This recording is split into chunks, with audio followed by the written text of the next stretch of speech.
Today we will discuss the Article 2 of the Indian Constitution.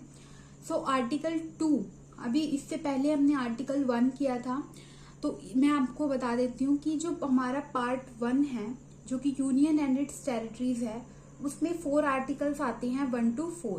First हम discuss कर चुके हैं, अब हम डिस्कस करेंगे आर्टिकल 2। ये क्या कहता है?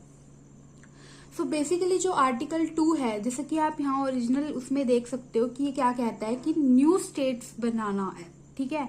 वो हम आर्टिकल 2 के थ्रू बनाते हैं, ठीक है। तो जो पार्लियामेंट है उसी के पास ही ये पावर है कि वो न्यू स्टेट्स बना सकता है, ठीक है। और जो पार्लियामेंट है वो कन्वर्ट कर सकता है यूनियन टेरिटरीज को स्टेट्स में यूजिंग आर्टिकल 2। जैसे हमें कोई भी यूनियन टेरिटरी है, जैसे कि मान लो चंडीगढ़ है, उसको हमें स्टेट बनाना है, तो हम कौन सी आर्टिकल का यूज करेंगे? 2 का। तो पार्लियामेंट जो है वो आर्टिकल 2 का यूज करके किसी भी यूनियन टेरिटरी को स्टेट में कन्वर्ट कर सकता है, ठीक है। इसमें हम लोग बिल्कुल एक ब्रांड न्यू स्टेट बनाते हैं, ठीक है, बिल्कुल ब्रांड न्यू स्टेट बनाते हैं। किसी स्टेट को कुछ कर दिया हमने, मतलब उसका कुछ चेंज कर दिया, वो नहीं करते। बिल्कुल अगर हमें कोई एक नया स्टेट बनाना है ना, तो वो हम आर्टिकल 2 का यूज करके बना सकते हैं।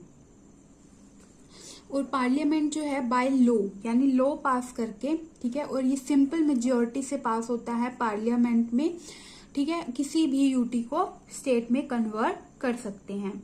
सिंपल मेजोरिटी, इसको हम आगे डिटेल में डिस्कस करेंगे क्या होती है। तो अभी के लिए आप सिर्फ इतना समझो कि सिंपल मेजोरिटी यानी बिल्कुल कम लोगों की जरूरत, इसमें मतलब कम लोगों की जरूरत होती है बिल को पास करने के लिए, वो सिंपल मेजोरिटी होती है।